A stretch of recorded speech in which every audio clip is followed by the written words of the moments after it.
Hey, are you hiring? If you answered yes, let XenTegra Staffing help staff your IT people needs. Head over to XenTegra.com/XenTegra Staffing to find out more. XenTegra Staffing, we can staff your IT people needs.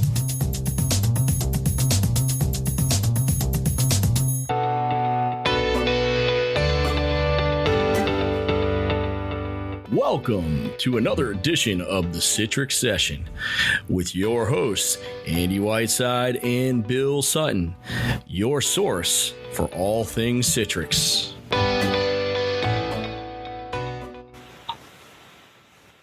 Hello, everyone, and welcome to episode 49 of the Citrix Session podcast. I'm your host, Andy Whiteside. I can't believe it's number 49. I'm going to be 50 in a couple years. I'm not quite there yet. My birthday's tomorrow, going to be 47.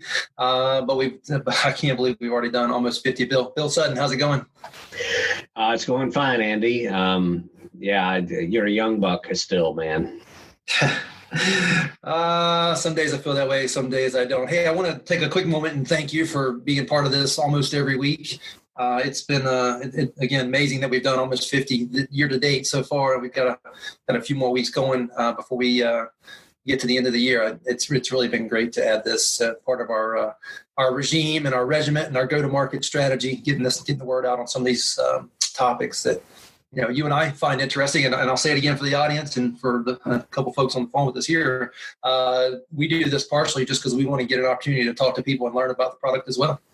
Yeah, absolutely. I mean, there's been countless times on this that where I've learned something new that I wasn't aware of by interfacing with some of the folks in product management or support or sales engineering. So it's definitely a good thing for me, and it's great that we can share it with our customers and prospects and Citrites and so forth. Yeah, absolutely. Hey, so we have two more guests with us. We have one special guest. This is his first time with us, Ben Rogers. Ben's a local sales engineer based here in the Carolinas. Ben, how's it going? Good. How are you doing, Andy? Did I hear you say it's your birthday today? Tomorrow. Tomorrow's my birthday. I'm taking the morning off, taking my two 18-year-olds to go vote. That's my big plans.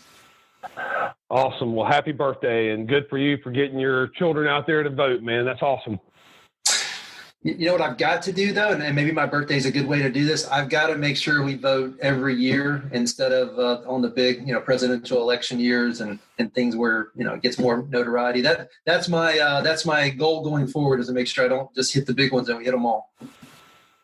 Well, I will admit something. I didn't realize how local elections made a massive difference to the community, and I'm there with you. I need to start doing more local voting as well. And, man, here, man, good for you. A lot of people died for our right to vote. Yeah. Hey, Ben, I'm going to hit this real quick, and then we'll go over to Pete. But I think your timing of onboarding as a Citrix sales engineer, and then what's discussed in this article around the roller coaster going on around us in the work world in general, and as these products mature and come to market, I think you're going to be able to tie in not only just from your work perspective, but from almost a work professional, personal perspective into what we're going to talk about today as things evolve right in front of us, both from a day-to-day work perspective and a how you work perspective. Yeah, you're absolutely correct. I mean, we're already seeing just personally in my day-to-day work, they're rolling more micro apps out to us. They're driving us more to do more work in the workspace. Our CISOs bringing some really neat security things down the pipe that are really going to force us to work inside of Citrix like we ask our customers to do. So exciting times at Citrix. I'm excited to see about the new micro apps that are coming down the pipe, how Workspace is becoming a central dashboard for employees. So, yes, a lot of cool things. Looking very much forward to the continuation of the technology. Sure. All right, one more guest with us, and it's probably our guest of honor here, Pete Downing, who's our CMTO at XenTegra, Chief Marketing Technology Officer. Pete and I do a monthly WVD podcast, and we also want to do a monthly What's New in Citrix Workspace podcast as part of this one. Pete's, I think this is our first time doing specifically this blog and covering it, but I think it's something that we've got to make a reoccurring podcast. Yeah, I agree, Andy. Thanks for having me today, and excited. We're recording our WVD one later on today, too. Yeah, it's a full day of podcasts here at XenTegra, and hopefully people are getting a lot of value out of it. I know I do. Just listening to them myself. I go back and listen to them after the fact, just to figure out what I didn't catch as we went through it. All right, so this is a blog from October 5th, and the title of the blog is "What's New with Citrix Workspace September 2020," and it was written by the author of the Citrix Workspace team. So that's one reason why we don't have the official author on. I couldn't figure out who that was. And I think it's just kind of a group that collaborates together to put this out. But in this blog, they cover the information related to Workspace, which is a big topic, big product at Citrix, leading product at Citrix, and what was released in September of this year, as well as touch a little bit upon what's coming in October. But I like the way they start this blog out, and then it kind of goes back to what I was referring to with Ben just now, as the up and downs of this year, the everybody now being more likely to work remotes, the need to layer in security and delivery and optimizations all at the same time, which honestly that fits my Citrix world for the past 25 years. It's definitely, as a company, they've had an eye on that, and now that we're talking about more things like micro applications, SaaS applications, your traditional Win32 and applications and desktops. And then what we're going to talk about a lot here is access and analytics that go along with that. But that's how they kick it off. Pete, anything that you would highlight from this intro that would be good as we start to set up this conversation? I think as we're kind of pivoted to remote work, I think what's coming loud and clear from our customers, and Ben, you can maybe attest to this a little bit, is that analytics is going to be a key piece. And Andy, you and I and Ben and Bill have all been in this a long time, and I'll tell you, man, Citrix captures a lot of great data, and what they are going to be able to do with that data is key, right? And so I think as we pivot to remote work, uptime and latency and reliability, et cetera, is going to be critical to report on and be able to triage and troubleshoot the issues quickly. But also being able to respond to outside threats is another big issue. And, Citrix is poised to really address these needs very quickly. And I think going into 2021, it's going to be interesting to see what Citrix does on the analytics and AI front. So. Well, what's been interesting also is people are using Citrix Analytics to do diagnosis of their environments. When the pandemic began, we had one customer that started running into performance issues in one of their cloud environments. And they thought it was a Citrix problem. And then what they quickly realized is that it was not a Citrix problem. It was a cloud problem, and the cloud was getting stressed, but they were able to see the remnants of that inside of analytics. So, analytics is going to be great for security, but to your point, Pete, it's also going to be good for troubleshooting, keeping healthy environments, keeping the environment optimized at 100% as well. So I'll do this to Bill one more time. I've probably done it to him 10 times since we started this podcast. Bill, what percentage of issues in a Citrix, and I used air quote for Citrix, what percentage of issues are actually a Citrix issue versus something that is associated with the environment that's not specifically Citrix? Very small, as you well know. I mean, Citrix is not perfect, but it gets the blame for a lot of things that aren't related to directly, or at least aren't directly its fault. That's been going on for years, and harken back to all those posters you used to see at conferences with the guy with his all bandaged up in front of the police blotter saying it's not Citrix's fault. So, yeah. I used to point out to my team when I was a Citrix admin back in the day that you guys are dialing in over a 56K modem that's making a 15K connection. The fact that this works at all is amazing. Yeah. Okay, well, I do want to point out two things real quick. We're going to talk about analytics here, a big chunk of this conversation. There's two ways, and Ben hit on it, but I want to be very succinct here. There's performance analytics, and then there's security analytics. And you put both those two things together, and now you have a good visibility into what's going on, especially if you're delivering as much as you can through this single concept of a workspace. So guys, this first section is specifically on Citrix Analytics for security, and the first subtitle here is checklists for storefront. Pete, what are they covering here? I think Citrix is basically trying to make it easier for the end users, and that, administrators, Citrix administrators to plug in an on-premise storefront to the Citrix Analytics, backbone, which is cloud hosted. So in order to do that, you have to meet a certain criteria, a certain checklist. And to simplify that, Citrix now puts a nice little checklist in front of you, and which includes you entering your storefront version, which is, hey, is it going to be supported? And then finally make sure you can get to the following URLs and just a checklist, right? To say, hey, is this going to work? And this is critical because a lot of enterprises are still using storefront on-prem for various reasons, whether they got a very strict security workflow, to they're using PIV cards, or they just have a two-factor system that's not currently supported in the Citrix Cloud world yet. So there's many reasons why you would use storefront. Now, the funny thing is, the primary reason of using storefront was DR, and maybe we can talk about this at the end. But DR is not going to be a factor anymore, and we actually talked about this last week on a webinar I did around business continuity, and the business continuity task team at Citrix announced a really cool integration they're doing to enhance DR for Citrix Cloud. So this requirement, while valid, I think is going to be minimized as you get into 2021, because the gateway service and workspace service in the cloud will become more and more reliable. Yeah, I did a podcast last week with Citrix, and we talked about some of the common findings, and I think this will help to simplify that and give people a sense of they're doing it correctly from a security perspective. Ben, any comments on this before we move on to the next section? No, I just had to deal with this doing a POC with a customer. The other thing this utility does is it creates a little PowerShell script that you need to run against your storefronts. And what that does is just tell the storefront to point that security data out to the cloud. And then another interesting thing is you see these URLs here that it wants you to whitelist. We've run into some problems with security people where we go, hey, we need these URLs open so that we can communicate with. And sometimes that's a tricky subject to get across. So as you prepare for this, this script is validating the environment, but it does also require you to open up some of these URLs to be able to talk to across the web. And then it also creates a little PowerShell script for you to run against your storefronts that basically points that security data out to the cloud. Right. Great. All right. Next subsection here says self-service search support for not equal. In other words, bang equal operator. What's this about, Pete?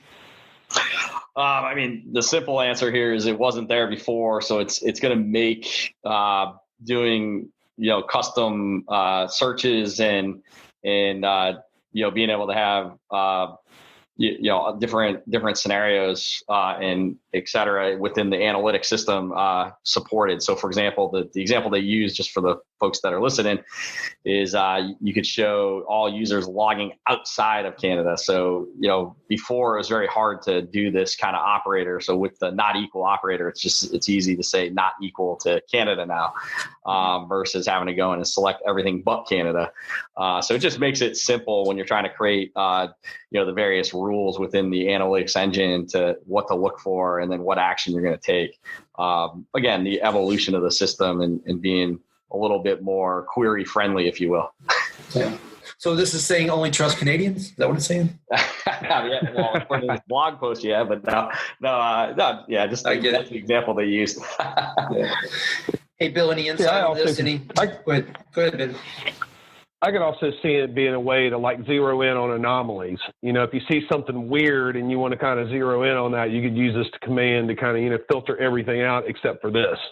I'm with Pete. It wasn't there before, but I do see some interesting scenarios where you go, what is that? What is that happening in the system? And so I'm excited to see, what this will turn up as far as new commands and new findings within the package. Yeah, I got to be honest. I haven't had a lot of chance or a lot of, drive to go play with the analytics piece based on what I do on a day-to-day basis. But just seeing something like this and seeing how far that's come makes me want to go, start looking around and seeing who's accessing our environment at XenTegra. Yeah, I would agree with that. I'm in the same boat, Andy. All right. It's interesting when you do POCs with customers on this is, from my point of view, you go in going, God, I hope this doesn't find anything. But if it does, then you have some clear data to come back to the owner of the environment and go, hey, here's some of the things we found. I've been fortunate. The 2 POCs I've done, they've been very clean environments, but I expected that from the customer. But I have heard horror stories where we've turned this on and very quickly an anomaly was found that had to go be addressed. So good stuff coming out of this. Yeah, you definitely want to know. I mean, you'd rather know than not know, but at the same time, it's going to create a delicate situation. Yeah, for sure. All right, next section here talks about user correlation. Pete, do you have any insight into what this means?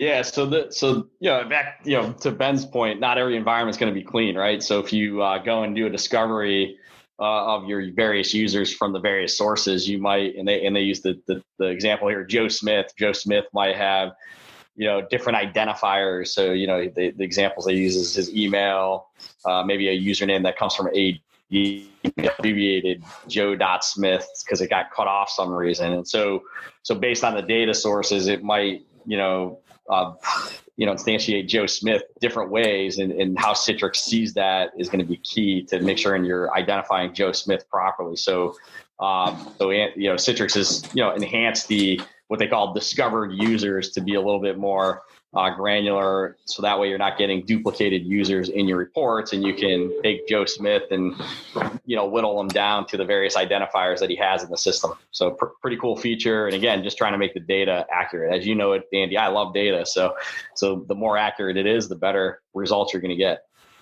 Yeah, and I would add to that, the simpler you can find what you're looking for, the more likely you're going to look more and look more often. Okay. Ben, Bill, any additional comments on that piece? Well, my first thought with this is if you're doing a lot of mergers and acquisitions like you see going on in healthcare right now, if you had a Joe Smith that lived in both companies, it would be, this would be nice to be able to zero in. Where I think your user correlation is really interesting is when you start looking at what's done in content collaboration and people able to bring data in and out of the environment. We've seen some interesting things in analytics as far as, what activity is going on in content and collaboration that you might not have had a window into until you turn this utility on. So being able to zero down into one user and seeing all the activities they're being able to do across multiple environments is going to be very handy for administrators, especially ones in very large environments that are acquiring, assets. Yeah, I was going to comment on content collaboration and leveraging this for exfiltration reporting and that sort of thing, and being able to correlate that with use in other areas.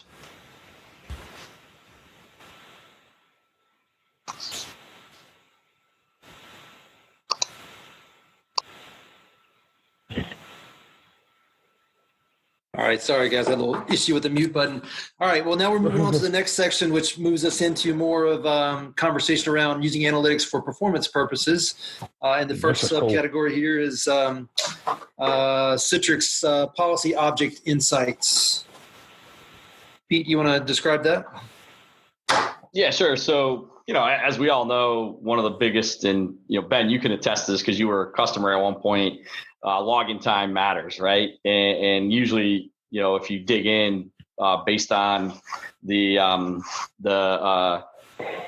data, right, you would see that the biggest impactor to login time was GPOs. And so Citrix added the ability to get some GPO insights into the login session duration, et cetera, and give you some more insights in how GPOs are affecting Citrix. So I find this feature very interesting because it just gives you more insight into the performance data. It's not just going to tell you that, hey, login time is taking forever. It's going to tell you that says, hey, login time is taking forever, and here's the impactors of what's causing that login time to take forever. And so the sub factor, as we see in the screenshot here, is GPOs, and then you can dig into the possible reasons.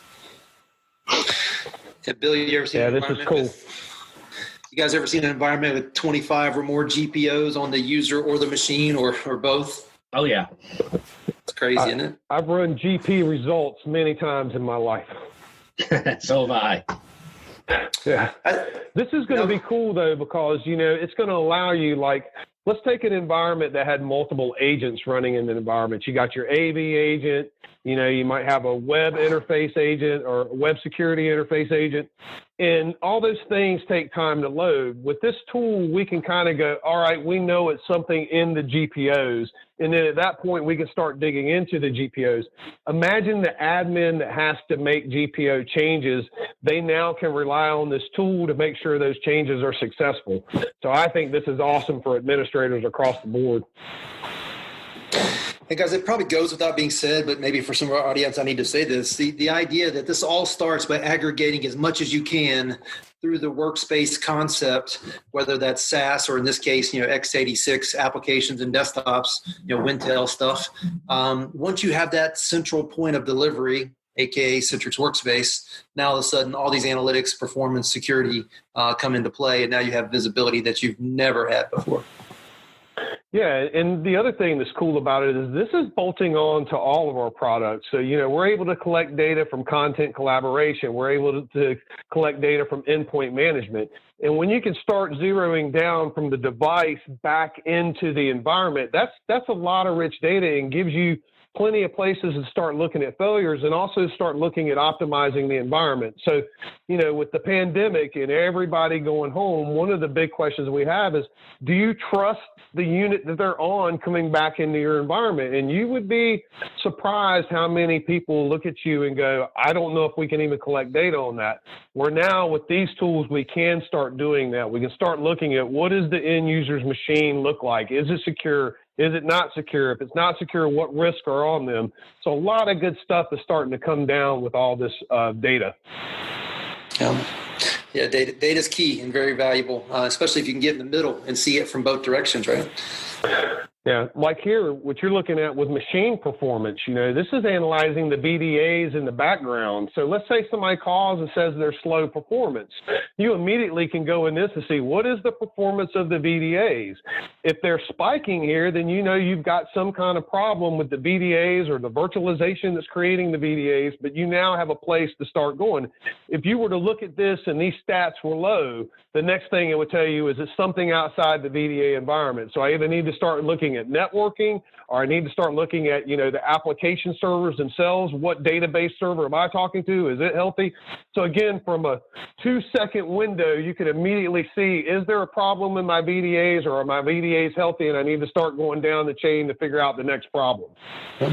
And maybe most importantly, for most of us in this group, we know we don't have a Citrix problem, right? We have something else.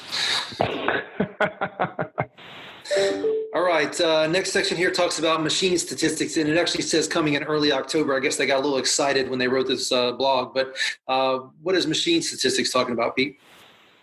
Yeah, so Ben does a great job at kind of leading us in here. But, the reality here is this is going to give you good data insights into the various machines that are connecting to your Citrix environment. And the cool thing about this, and Ben, you've been there, done that, right? Imagine this is a multi-OS, multi-session OS Xen app server, and it's running your Epic, and you have bad performance. Now you'll be able to see right away, hey, machine XYZ has, bad performance, whether it's user session performance or it's, the machine's getting pegged from the CPU or memory. Then you could probably go down the rat hole and start looking into latency, et cetera, and round trip time.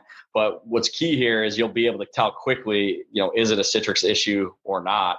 And I really like this feature because it's bringing Citrix into the realm of not just worrying about the VDA now, it's also going to start worrying about the machine itself and how it's performing. So really cool feature. I'm excited to see this come out. It's been a long time coming. It's always been in quote unquote preview mode whenever you go and demo it. And now it's good to see that it's going to be out there in the wild. Yeah, so Pete, this basically takes the machine-related information, in other words, the VDA-related information, and now provides that as part of the Citrix Analytics service, right? Correct, and it's the performance analytics, or the security analytics and performance analytics are the two key features and key versions now that they have, and then there's going to be soon operation analytics as well. Now, in this situation, I don't, for example, I have users accessing the environment on the LAN, so maybe the ICA isn't flowing through the gateway. That doesn't matter. for this scenario, right? Like we can collect that data no matter where they're accessing the environment from. Correct. Yep. And you specify behind the scenes under settings there that, if we were able to click on that screenshot there, you'd specify what data and where you're going to collect it from. So, So is this now where I think this is really cool is imagine if you were in a hybrid cloud environment and you had users calling and complaining about performance. You could very quickly with this tool, zero in on which cloud environment was having the problem. I mean, you might know that by the app or the user, but again, if you were across multiple clouds and you had an application that was deployed across multiple clouds, this would give you an idea very quickly of what cloud provider do I need to be looking at and who could be having, problems in their environment. So that's one of the things that I'm excited about is that you not only get a window and picture of what's going on-prem, but you also have the ability to get a window and picture of what's going out inside your cloud environments if you are doing multi-cloud. Absolutely.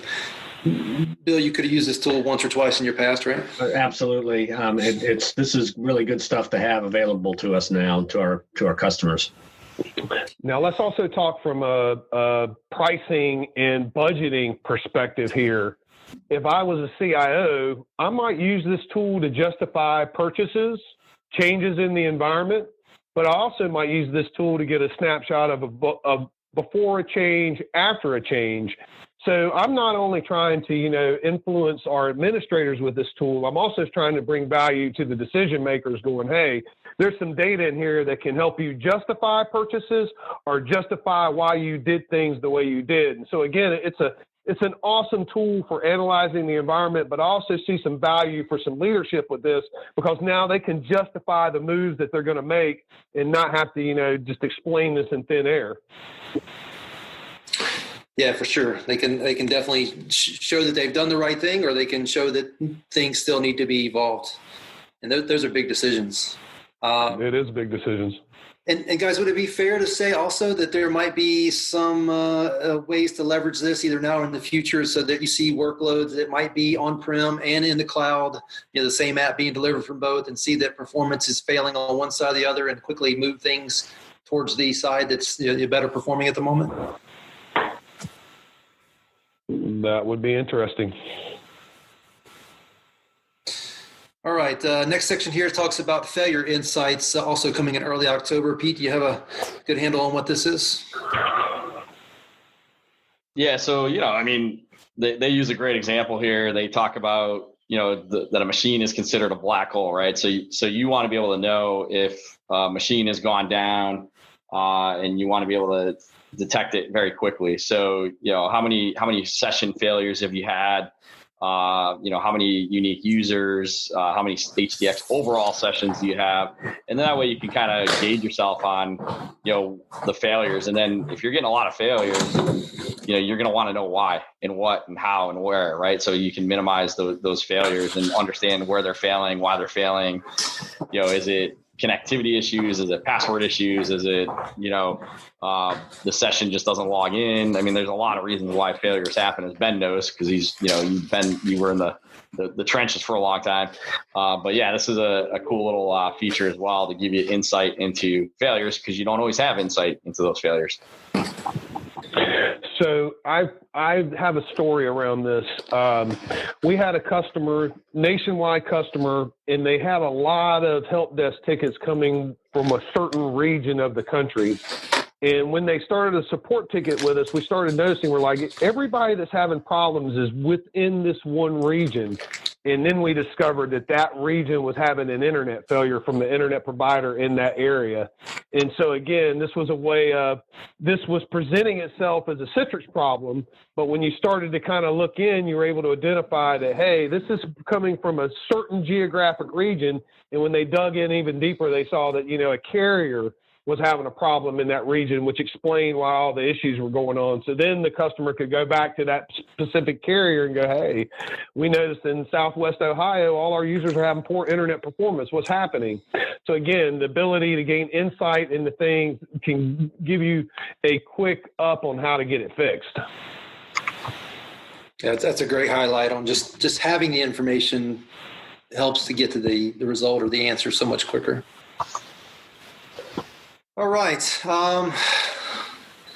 Last section here, I think, is things that are associated with the Citrix Virtual App and Desktop 7 release called 2009, which to me means September of 2009, which is, of course, what we're talking about here. And I'm specifically reading that without saying the word service at the end. So you guys help me understand, is this the 7, or is it the Virtual App and Desktop service, or the on-prem, or both, that these particular pieces that are covered here kind of bulletized?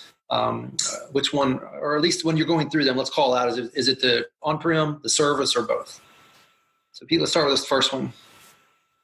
Yeah, so FIDO2 support via Windows Hello. So basically passwordless authentication. And, the new, I'm going to guess, Ben, keep me honest here, this is for Workspace in conjunction with the VDA. So I don't think it has to do with on-prem or not, and it's more client and VDA oriented. But the ability to support Windows Hello. So using your camera to log in to Windows, using your fingerprint to log into Windows, Citrix Virtual Apps and Desktops now supports passwordless, which is AKA known as FIDO2 support authentication. So I can now log into, with the latest VDA, I can log into my Citrix Workspace app with my face? Yeah, if your device supports it, your fingerprint, if your device supports it, et cetera. Now, fingerprint's always been supported, but not through Windows Hello. So yeah. Well, my boss just got me a 64 gig laptop to run my lab on. Plus, it's got a Hello camera, so I'm nice. I'm going to try that out. Hopefully, my boss will let me get the same one. That's great. All right, Ben, Bill, any additional comments to that one? I don't have. I need to do some more research on this. I'm fascinated that this is there, but I'll be honest, I'm not up to speed on this part of it. Yeah, no worries. What would be interesting, Ben, is to poll customers, see how many people actually use Windows Hello. I mean, it's kind of interesting because Well, I think I'm chomping at the bit to test the BIOS stuff, man. I mean, can we really do? If I'm hearing you correctly, I could have a IGIL thin client with a BIO reader on it, and that should be able to do a USB pass through all the way into my VDA. Am I understanding that correctly? That's how I'm reading it too, and then natively, like Andy has a newer laptop. My laptop doesn't have a Windows Hello camera, but let's say it did.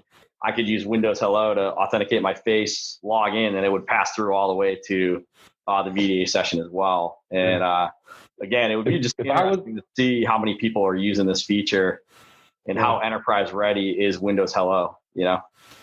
So I can tell you from firsthand experience, I didn't think much of the concept, but every time I've gotten a device with a Hello camera since it first started becoming relevant, I use the heck out of it. Only time it gives me a hard time is when I'm driving. and even in healthcare, I could see that being key, man. I mean, Improbata's done some of this for a while where you could do facial recognition going into Citrix sessions. So it'll be, if I was still a customer, I'd be looking at my staff going, let's lab this up and kind of get into the nuts and bolts of this and figure out what this really can and can't do. So I'm assuming that at some point Workspace is going to start to authenticate and it's going to ask to see your face or your bio, whatever it is, that it's not just using the original login of the Windows. But that's definitely something I want to play with. I gotta get that up and going. It'd be interesting to get, like a guy like Kurt Romer's perspective here. The whole notion of passwords is going away. I mean, passwordless authentication is the wave of the future, whether it's a PIN plus something you have, meaning your fingerprint or your face. Ben raised a great point. Improbata has been talking about this for years about, the multi-factor and modalities of authentication. But securing authentication is going to be key. And I think passwords are going to eventually go away.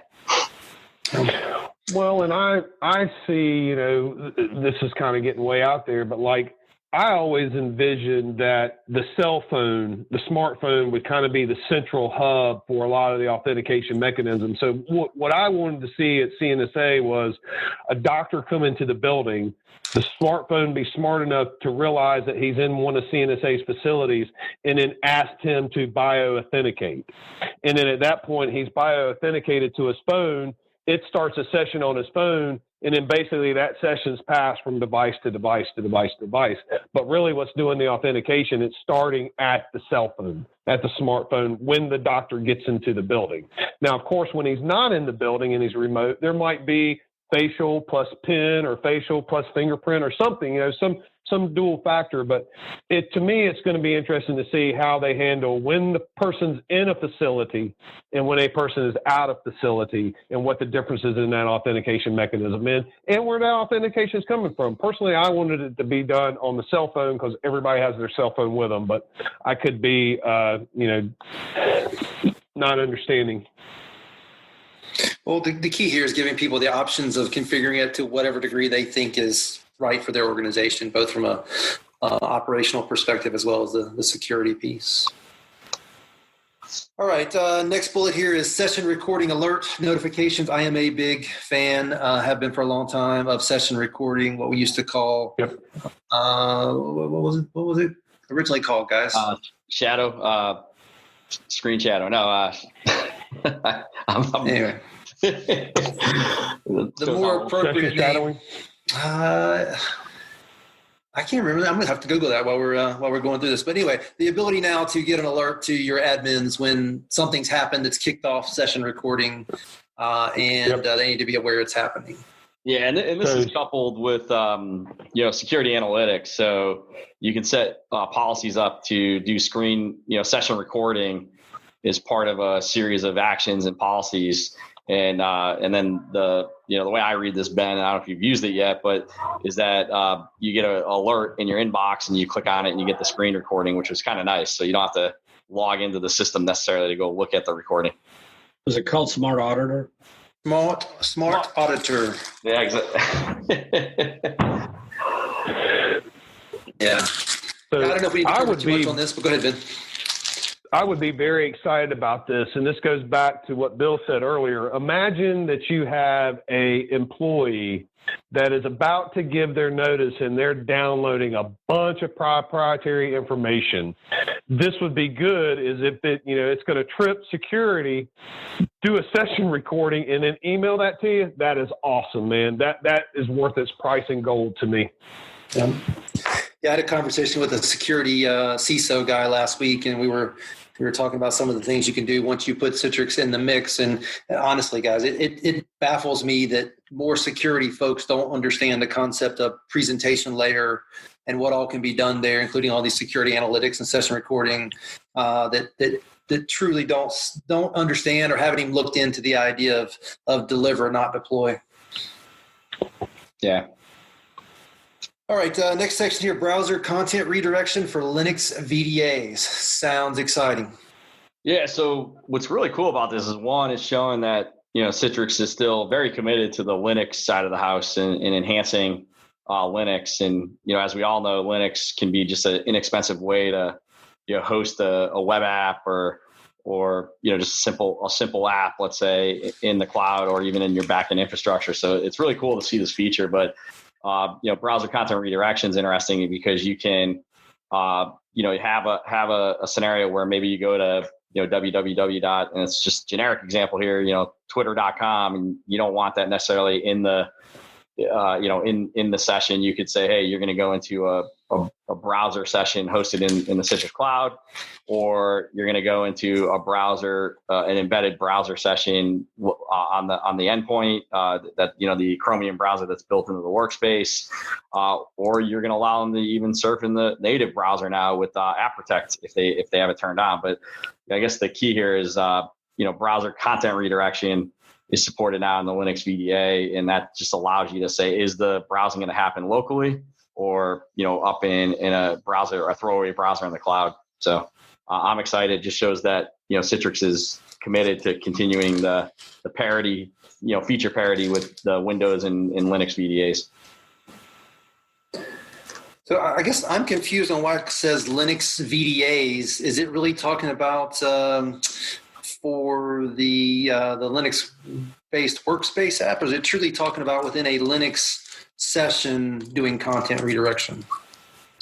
My understanding is it's if you're going to be running a Citrix session in a VDA, like a Linux-based VDA, it wasn't full parity with a Windows VDA. So if let's say you were hosting a browser app inside of the VDA that's Linux based, and you wanted to use the content redirection, you're not able to. So now it's going to be supported. Okay. So that it will allow you to offload that to your local browser or some other browser versus doing it within the Linux session. Yeah. And, again, this is great because let's say you're just doing web apps, right? And you want a lower cost option for hosting in the cloud. Linux is a great way to do that, right? For sure. So. Yeah. Ben, Bill, any additional comments on that one? I don't have any. No. I don't either. Ben and Bill, do either one of you run into a whole lot of Linux-based Citrix environments, or is it still pretty much Windows? What can you ballpark a percentage on the amount of times you run into it? For me, I would say it's 90-10, and the 10% that I do see Linux is mainly legacy, man, something they're trying to hold on to for information historic reasons. I haven't seen a new customer actively deploying Linux VDAs, but yeah, I think for us, Andy, it's single digits and low single digits at that, to be honest. So I do like the use case Pete just brought up, though. A cheap way to run a browser is like creating your own secure browser environment, which I'm shocked more people don't know that they could do, where they could just host a bunch of Linux machines with Chromium on it or Chrome on it and just let people go at it and reboot them back to a gold image every time. Yeah, and that's the thing, right? The Linux in the back end can be done, and it's not hard once you get it up and running, especially if you're just doing a browser-based app. I mean, at the end of the day, why not? It's a low-cost way to host a secured scenario. Maybe we should do a podcast on Linux VDAs at some point. I do have one really quick question for you guys. In order to have a Linux VDA work in a Citrix environment, does it need Active Directory integration? Yes. Yes, it needs. My understanding is yes. It needs. What is it? Samba needs to be in there. Yeah. Great. Okay. Next bullet here. We're getting close to the end here, guys. Automated configuration tool. What is this thing? I'm personally excited about this. So if the listeners go to Tech Zone, so Citrix Tech Zone, you'll be able to find this tool. But what this is the ability to take your on-premise scenario, your deployment, and migrate it to the Citrix Cloud session. And I'm excited because this has been a long time coming, and it's been asked for a long time. So if you have a lot of scenarios, big catalogs and big delivery groups, and you just want to cut them over to Citrix Cloud, this tool will help you get there faster. So that is the simplest way to put it. So it's a tool up on the Tech Zone section of the documentation, and I love the Tech Zone area of the site. It's just a great way to get great insight fast into the various products. This is also an awesome tool to tell you what the headache's going to be on the forklift. So, for you service providers, this is going to be a good tool to go, okay, here's what your on-prem looks like. Here's what your Citrix Cloud will look like. What is it going to take to get you there? Ben, I assume that doing a lot of POCs and things, you probably run into a use case for this tool maybe weekly. Oh, this is I would call this a barrier buster, man, because a lot of times when you talk to customers, they don't really understand what the other side is going to look like or what it's going to take to get them there. Sure, you can demo the cloud. You can demo the Cloud Studio and go, it looks just like, but this tool will actually show them what it's going to do. And again, I see it being a great, services conversation as far as, this thing will provision it out, but nothing's perfect. So there's going to be some need for services. And this just kind of gives us an idea of what the angst is going to be to get it there. All right, so next section here talks about what's new with Citrix Virtual Apps and desktop offerings. I think we may have covered some of that in the previous podcast, but Pete, you want to recap? Yeah, but it's simple here. It's they introduced the Citrix Virtual Apps and Desktops Advanced Service and Citrix Virtual Apps Advanced Service, and essentially, this is Citrix, listening to their customers, in my opinion, and trying to give them like for like what they have on-prem today to the service, because as we all know, Citrix is subscription only now. So I think this is a key step in the right direction for Citrix, but it shows that they also listen to their customer base. Yeah, without a doubt. I have no doubt at all that Citrix as a company is really good about adapting, specifically in this space, in this EUC space. They adapt to what customers are saying and needing quicker than anyone else, because obviously it's their baby, it's their focus, and it's great to see this happen real time here. Ben, I'll let you comment on this. You probably run into a fair amount of people that needed a different solution. Well, I think where this really hits home is what Pete is saying. For a while, we would try to bundle products together. And in the end, most Citrix clients need specific services. They don't need a bundle. And so this allows us to go in and not have the bundle conversation. We can go, hey, you have this service provided on-prem today, this is what it's going to look like in the cloud, and it is a one-for-one. So it just makes the conversation easier if you have customers that aren't using our bundle. Ben, what would you say the number one difference between advanced and premium is for both these two products? I think the biggest thing would be your support. I think with premium, you get a little bit of additional support that puts you in the priority support line versus, calling in front line. I think that's the major difference with them. Okay. I could be wrong. Pete, if you know more, Bill, if you know more, please correct me. Keep me honest there.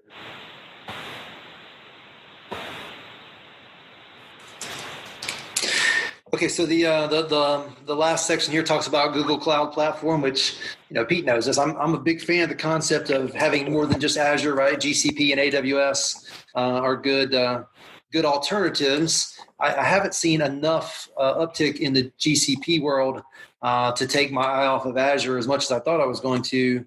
But it sounds like Citrix is still investing in trying to become a really good partner for customers who want to host in Google Cloud, or maybe customers that want to host a little bit in multiple cloud environments. This is big for education. Yeah, a lot of universities K through 12 are using the Google platform for their class provision, and this is huge for them. We've talked to a lot of universities that are interested in looking at this, and the fact that this is out there is just helping them get their cloud strategy in play. Mm-hmm. Yeah, I think this is really interesting to me because if I stop and think about it, I think there's a conundrum here for Google and Citrix. Google wants all the workloads to be SaaS, and they want everything to be on the Google system, on the Google platform. At the same time, they know they run into education and even commercial that has the need to host Wintel-related workloads, and Citrix is clearly a really good way for them to make that happen. This just shows to me that both companies are coming together and realizing, hey, we fit here, you fit here. Let's find a way to make this a holistic solution for our clients. Hey, Bill, any thoughts on the Google integration piece here?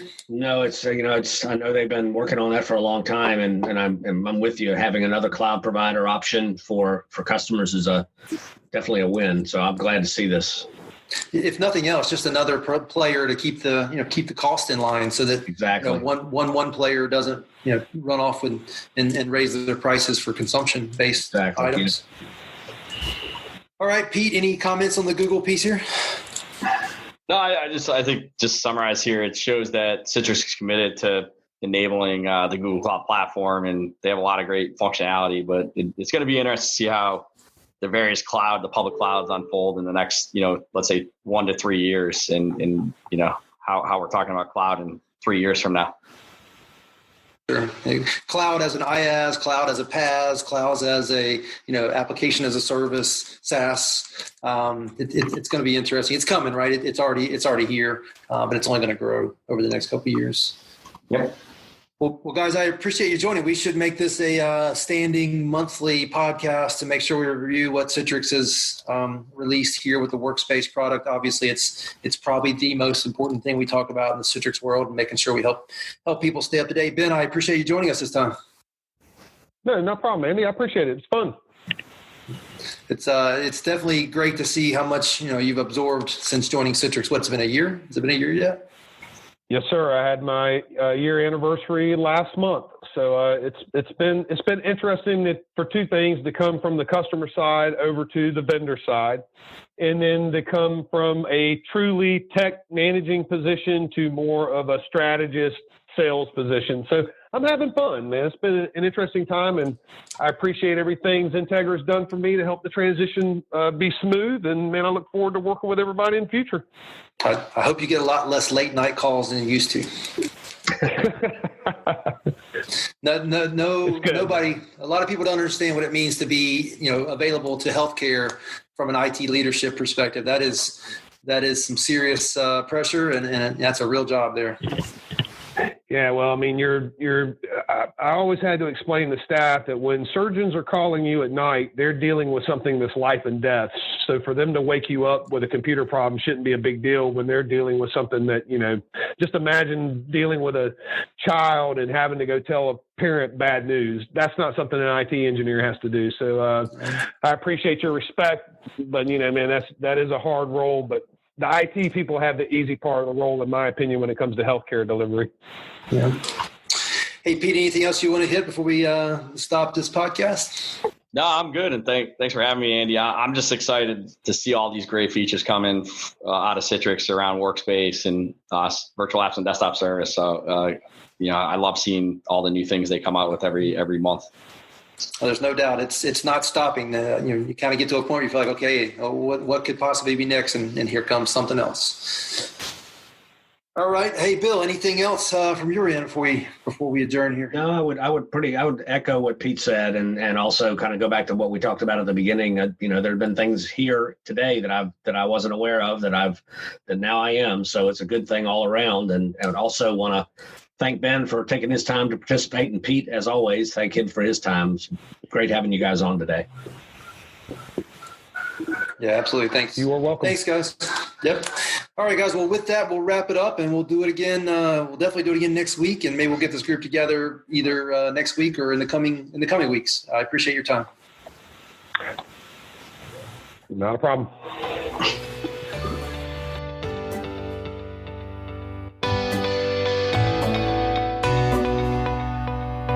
Thank you for listening to the Citrix Session with your hosts, Andy Whiteside and Bill Sutton. A special thanks to our guest for attending today's podcast. Podcast produced by Pete Downing. For any input, or if you'd like to be a part of our podcast, please email us at info@XenTegra.com. Please head over to XenTegra.com/podcast to listen to all podcasts in this series. This podcast is copyrighted by XenTegra LLC.